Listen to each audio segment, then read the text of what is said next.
Hey everybody, we're talking today with Joey Donovan Guido. He's a blogger, he's a copywriting expert, he is an SEO pro, and he's going to help us out with some tips.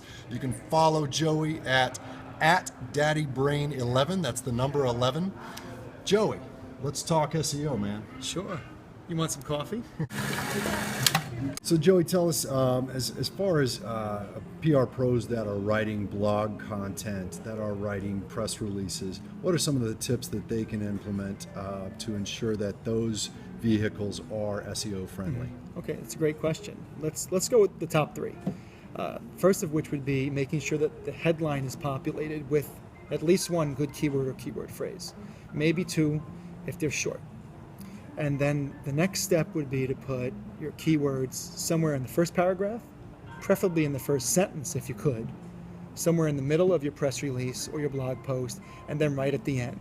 Those are three key areas that Google or any search engine is going to be looking to pick up on some of those keywords.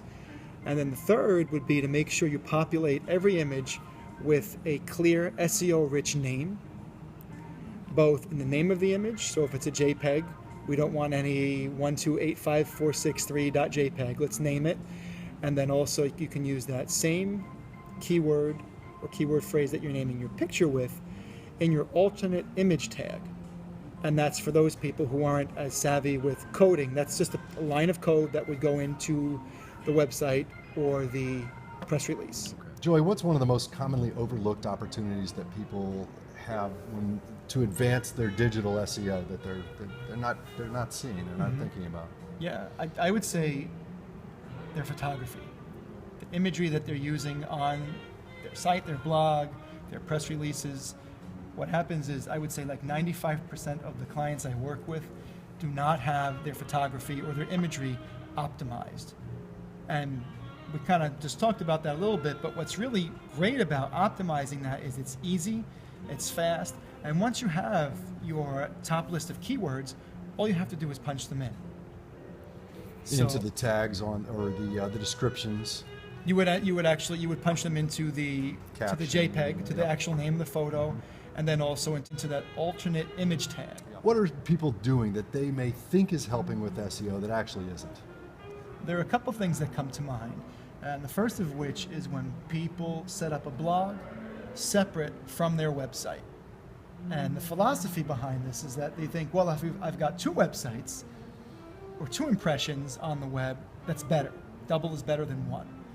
It's actually the opposite effect. What happens is if you have a blog that's doing really well, let's say you're doing 3 blog posts a week like you should, and you're getting some really good traction, your website is not getting any credit for any of those hits. And what winds up happening is you start competing with yourself for hits. Whereas if your website and your blog were all under one URL, that's actually feeding your website with fresh content, which Google loves, and also, of course, more SEO. So another thing that comes to mind, which I've seen less often, is when a customer will set up multiple websites and have the same content in there. And having multiple websites with the same content, first of all, you're going to get dinged because if it's exactly identical content, that's what's called duplicate content. And if you don't mark those other websites as intentionally having Google see that as duplicate content, two things will happen. Either one, Google will decide, okay, here's the main website and the rest of these are copies, which is not as big a deal. Or it will start to ping maybe all of your websites as having duplicate copy, and then you'll start to lose traction.